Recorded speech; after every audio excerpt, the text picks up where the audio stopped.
My name is Sarah Huckstep, and I am presenting on how translation and language barriers cause problems. Translation exists because everyone does not speak the same language. Therefore, words and their meanings can lose context as they are translated from their original language into another. Sentences and phrases also lose their proper formatting or even political correctness when translated. Issues can arise from the differences because of the need to translate languages and their intolerance of some people. Tolerance and understanding are ways that these issues can be lessened or perhaps fixed.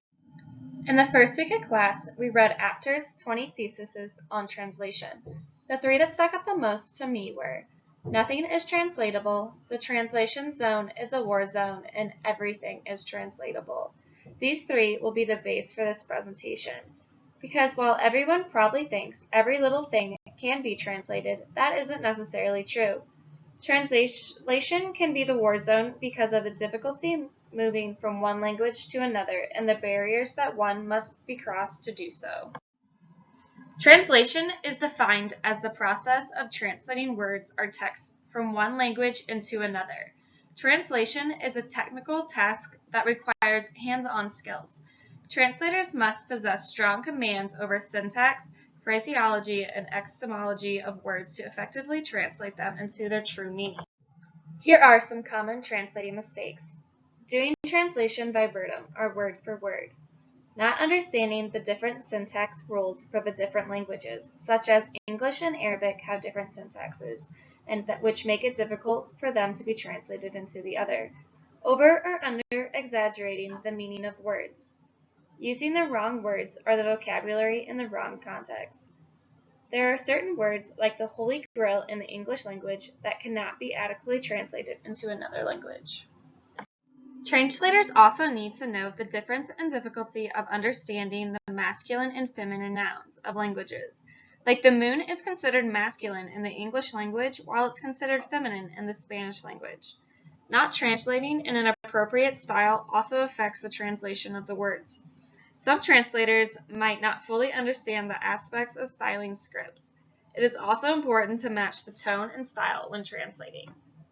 One example of miscommunication through translation is when President Carter traveled to Poland in 1977. The State's Department hired a Russian interpreter who knew Polish but was not used to the professionality in the language. Through the interpreter, Carter ended up saying, "When I abandoned the U.S. instead of when I left the United States," and "your lust for the future" instead of "your desires for the future." The mistake like this was enjoyed by both countries' media, yet sometimes miscommunication through translation could end up sounding like a threat, like when Soviet Premier Nikita gave a speech in which he uttered a phrase that, when interpreted, sounded like "we will bury you." Since this was at the height of the Cold War, the U.S. took it as a threat of nuclear attacks, and thus escalated the tension between the United States and Russia. The translation was actually too liberal because the intended message was, "we will outlast you." Not as friendly, but definitely not as threatening. Language is more than just words. It is also a way of thinking and seeing and defining the world differently. When the difficulty of defining the languages is added to other world problems with communications during the conflicts, situations can get very difficult to manage and chances of misunderstanding is extremely high. Other issues exist because of language and cultural barriers. A barrier is a condition that makes it difficult to make progress or to achieve an objective. A language barrier is any barrier to communication resulting from speaking different languages. A cultural barrier is a barrier or wall between two or more people because of an identity difference. Language barriers exist in the United States. I found an article on cbsnews.com about barriers individuals in the United States face because of different languages. Although the article is dated, it does shine light on issues Americans still face today. With an influx of diverse ethnic groups into smaller rural towns, the government officials have been forced to adopt new policies. Employers are also faced with the difficulty to train or communicate with their non-native English-speaking employees. An executive order issued in 2002 by the Clinton administration sought to order the federal agencies to grant funding to ensure services were provided for the limited English proficiency residencies so they have the meaningful access to work. Workplace issues also arise because of cultural and language barriers. Many workplaces strive for a diverse workforce, yet are faced with the issues because with different cultures and backgrounds and sometimes languages, issues can arise in the workplace. Problems caused by language barriers between employers and managers are a concern. There's also the issue of poor performers using the barrier as a crutch. LinkedIn is a business-oriented social networking service.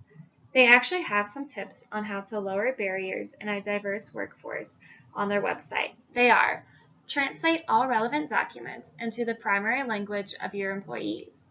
Use an interpreter when you give important instructions or feedback to employees who speak little to no English.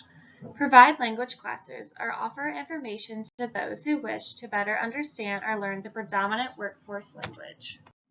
My friend is Haitian, and she told me of cultural issues she faced as a kid and as a student. She stated that in her culture, it is disrespectful to look someone in the eyes when you are talking to them. Yet in American school systems and in workplaces, you are expected to look the person in the eye as a sign of respect.